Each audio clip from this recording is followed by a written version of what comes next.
Study IQ IAS, अब तैयारी हुई अफोर्डेबल। नमस्कार दोस्तों, जैसा कि आप सभी ने कल देर शाम को देखा कि राष्ट्रपति भवन की तरफ से बताया गया कौन से मंत्री को कौन सा पोर्टफोलियो मिला है। और जितने भी बड़े पद की अगर हम बात करें, चाहे वो फॉरेन मिनिस्ट्री हो, होम अफेयर्स हो गया, फाइनेंस हो गया, डिफेंस हो गया, उसमें कंटिन्यूटी रखी गई है। और जो पहले हमारे मिनिस्टर थे उन्हीं को मोदी जी के तीसरे टर्म में भी रखा गया है। और इसको लेकर मैंने कल वीडियो भी बनाया था। लेकिन जो सबसे बड़ी बात यहां पर निकल के आई वो ये है कि हमारे देश के नए एग्रीकल्चर मिनिस्टर ये हो गए हैं शिवराज सिंह चौहान। और आप सभी को पता होगा, काफी दिग्गज नेता है। बोला जाता है कि मध्य प्रदेश के अंदर उन्होंने काफी कुछ किया है कृषि क्षेत्र में, और इसके बारे में मैं आपको आगे बताऊंगा वीडियो में।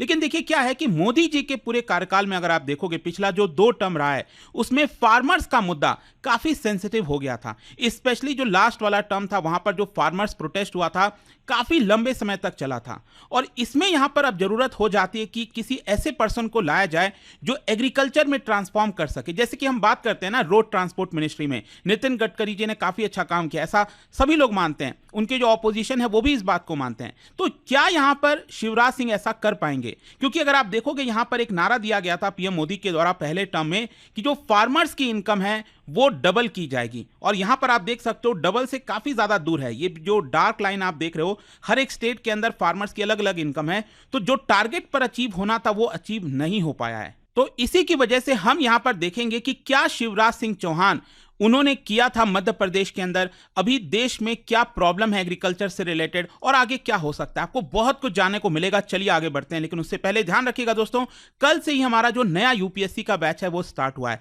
अभी भी आपके पास मौका है, एग्जैक्टली 1 साल पूरा बचेगा 2025 की तैयारी करने के लिए। तो अगर आप हमारे जीएस फाउंडेशन बैच को लेना चाहते हैं जिसके अंदर आपको live classes, personal mentor, test series, 18 UPSC के बुक्स आपके घर तक डिलीवर किए जाएंगे, तो इसको ज्वाइन करने के लिए हमारे वेबसाइट ऐप पर जाइए या फिर कमेंट सेक्शन में लिंक, और आपको यूज करना है ये कोड अंकित लाइव, क्योंकि ये कोड इस्तेमाल करके आप किसी भी बैच, किसी भी कोर्स में मैक्सिमम डिस्काउंट ले सकते हैं। और इसके अलावा अगर आप एमसीक्यूज अटेम्प्ट करना चाहते हैं तो मेरे इंस्टा पेज पर जाइए, वहां पर स्टोरीज में जितने भी एमसीक्यूज हैं उसको आप अटेम्प्ट कर पाएंगे। चलिए शुरुआत करते हैं और सबसे पहले ये देखते हैं कि चल क्या रहा है। देखिए जैसा कि मैं आपको कह रहा था कि पिछले मोदी जी के 2 टर्म में अगर आप देखोगे तो एग्रीकल्चर मिनिस्टर कोई बहुत आपको हैवी वेट देखने को नहीं मिलेंगे। देखो क्या होता है ना, जो नेता होते हैं उनकी अपनी एक खुद की प्रोफाइल होती है कि उनका पहले का टर्म कैसा रहा है, उनकी छवि कैसी है देश के अंदर। तो शिवराज सिंह चौहान आप सभी जानते हैं, मतलब जब भी उनका नाम आता है आपके दिमाग में I am sure Madhya Pradesh आता होगा, क्योंकि इतने लंबे समय तक वो चीफ मिनिस्टर हैं। आप खुद देख सकते हो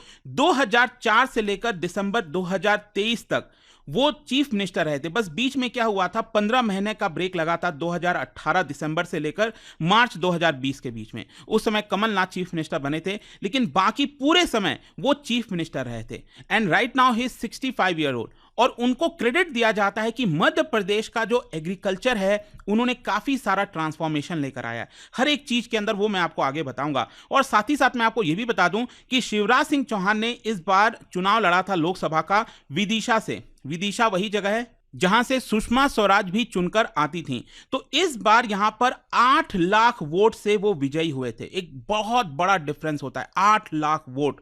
टॉप 5 में अगर आप देखोगे जीत के मार्जिन में, तो उसमें आपको शिवराज सिंह चौहान जी का नाम भी देखने को मिलेगा। अब पहला क्वेश्चन यह है कि आखिरकार मध्य प्रदेश के मुख्यमंत्री होते हुए उन्होंने कैसे वहां पर बदलाव लाया और क्या हुआ, मध्य प्रदेश में एग्रीकल्चर सेक्टर कैसा परफॉर्म किया।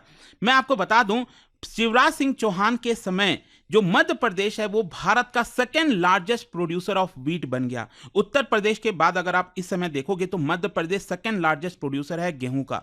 फिर इसके अलावा अगर हम गवर्नमेंट प्रोक्योरमेंट एजेंसीज जो प्रोक्योर करती हैं वो अगर आप देखिए तो सबसे ज्यादा पंजाब से होता है, हम सब जानते हैं, लेकिन दूसरे नंबर पर आता है मध्य प्रदेश। फिर इसके अलावा आप देख सकते हो कि देश में लीडिंग प्रोड्यूसर नंबर 1 पर है, चाहे आप सोयाबीन की बात करिए, चना की बात करिए, टोमेटो, गार्लिक, जिंजर, धनिया, मेथी, इन सब में मध्य प्रदेश नंबर 1 प्रोड्यूसर है। इसके अलावा नंबर 2 पर भी कई सारे आपको देखने को मिलेंगे, जैसे अनियन के मामले में सबसे ज्यादा महाराष्ट्र से आता है अनियन, प्याज, उसके बाद मध्य प्रदेश। मस्टर्ड की बात करें तो सबसे ज्यादा राजस्थान से आता है, उसके बाद मध्य प्रदेश। अगर हम मेज की बात करें तो सबसे ज्यादा कर्नाटका से आता है और उसके बाद आता है मध्य प्रदेश का नंबर। तो काफी सारे मामले में मध्य प्रदेश नंबर 1 और नंबर 2 बन गया है। इनफैक्ट आप देख सकते हो पिछले 10 साल में 2014-15 से 2023-24 के बीच में मध्य प्रदेश का जो एनुअल एग्रीकल्चर ग्रोथ है, ये मैं सिर्फ एग्रीकल्चर ग्रोथ की बात कर रहा हूं, लगभग एवरेज में 6.5% रहा है।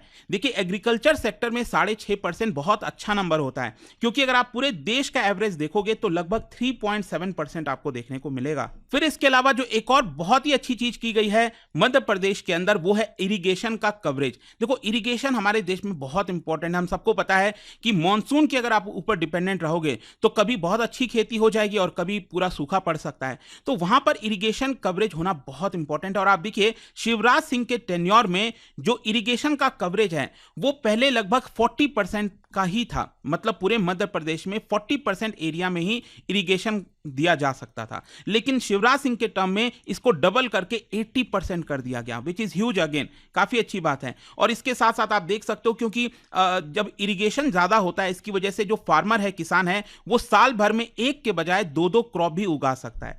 तो इसी की वजह से इरिगेशन की फैसिलिटी लाना बहुत इंपॉर्टेंट है। और आप देखिए मध्य प्रदेश के अंदर जो क्रॉपिंग इंटेंसिटी है, क्रॉपिंग इंटेंसिटी का मतलब यह होता है कि आप साल भर में कितने क्रॉप को उगा सकते हो। तो मध्य प्रदेश में आज देखिए 1.9 है, मतलब कि साल भर में 1.9 क्रॉप, मतलब ऑलमोस्ट 2 क्रॉप जो है मध्य प्रदेश में उगाए जाते हैं साल भर में, जो कि ऑलमोस्ट पंजाब के इक्वल है। और वहीं अगर आप पूरे ऑल इंडिया का फिगर देखोगे एवरेज, तो इट कम्स अराउंड 1.55। फिर इसके अलावा आप देख सकते हो यहां पर इरिगेशन फैसिलिटी वगैरह देने के बाद, मतलब tubewell, power connection, building, repairing of canals, वो सब करने के बाद जो है जो इंफ्रास्ट्रक्चर है मार्केटिंग ऑफ एग्रीकल्चर प्रोड्यूस का, वो भी यहां पर प्रोवाइड किया गया। अब देखो आपको पता ही होगा जो पिछला 3 कृषि कानून आया था उसमें मार्केटिंग को लेकर काफी चर्चा हुई थी कि जो किसान है वो अपने गुड्स को कहां बेच सकते हैं, क्या वो सिर्फ एपीएमसी में बेचने चाहिए।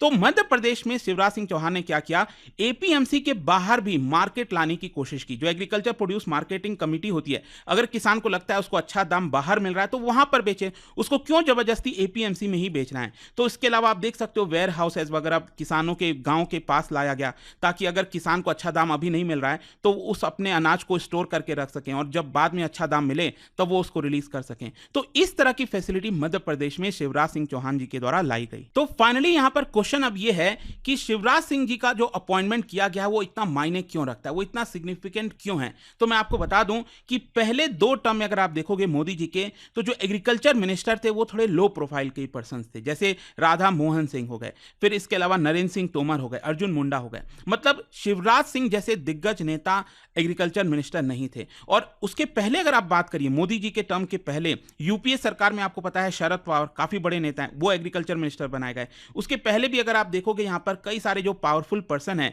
सी सुब्रमण्यम, जगजीवन राम हो गए, राव बीरेंद्र सिंह, चौधरी देवीलाल, बलराम झाकर, जो बड़े बड़े पर्सन थे उनको एग्रीकल्चर का जो मिनिस्ट्री है वो दिया जाता था। तो कहीं ना कहीं अब ये बताया जा रहा है कि शिवराज सिंह को जो बनाया गया है वो कहीं ना कहीं एग्रीकल्चर सेक्टर की जो प्रोफाइल है वो बदलने की कोशिश की जा रही है। क्योंकि आपको पता होना चाहिए हमारे देश में सबसे ज्यादा जो लोग इन्वॉल्व हैं वो एग्रीकल्चर सेक्टर में ही है। लगभग देश की आधी आबादी एग्रीकल्चर सेक्टर में इन्वॉल्व है। तो आप समझ सकते हो कि ये वाली मिनिस्ट्री कितनी मायने रखती है। ऑल्दो जीडीपी में उतना कंट्रीब्यूशन नहीं होता है, 18% ही कंट्रीब्यूशन होता है।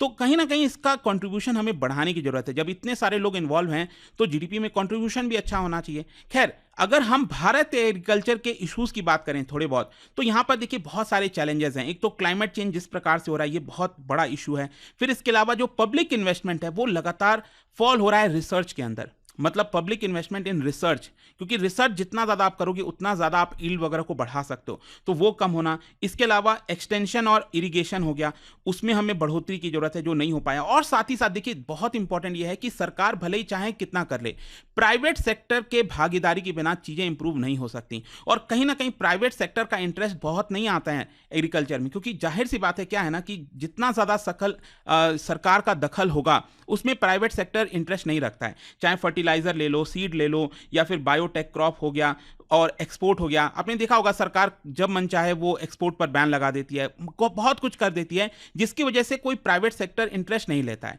तो ये कुछ इश्यूज हैं। फिर इसके अलावा यहाँ पर आप देख ही सकते हो, यहाँ पर एक जो मेन प्रॉब्लम था कि बहुत बड़ा कोई नेता नहीं बनाया गया था। जैसे रोड ट्रांसपोर्ट में मैंने आपको बताया नितिन गडकरी जी हैं, कॉमर्स और इंडस्ट्री में पीयूष गोयल साहब हैं।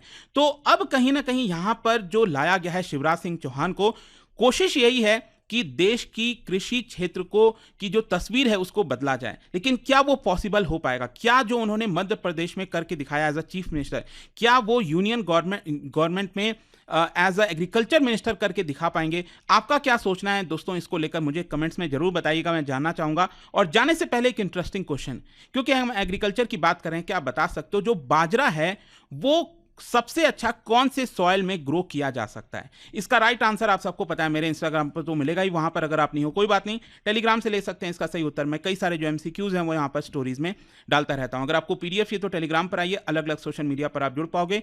और जैसा मैंने आपको बताया, अगर आप यूपीएससी की तैयारी कर रहे हैं, कोई भी बैच चाहते हैं, you can simply use this code Ankit live to get maximum discount. And I hope कि वीडियो आपको पसंद आया होगा। मिलता हूं next time, till then thank you very much, see you soon.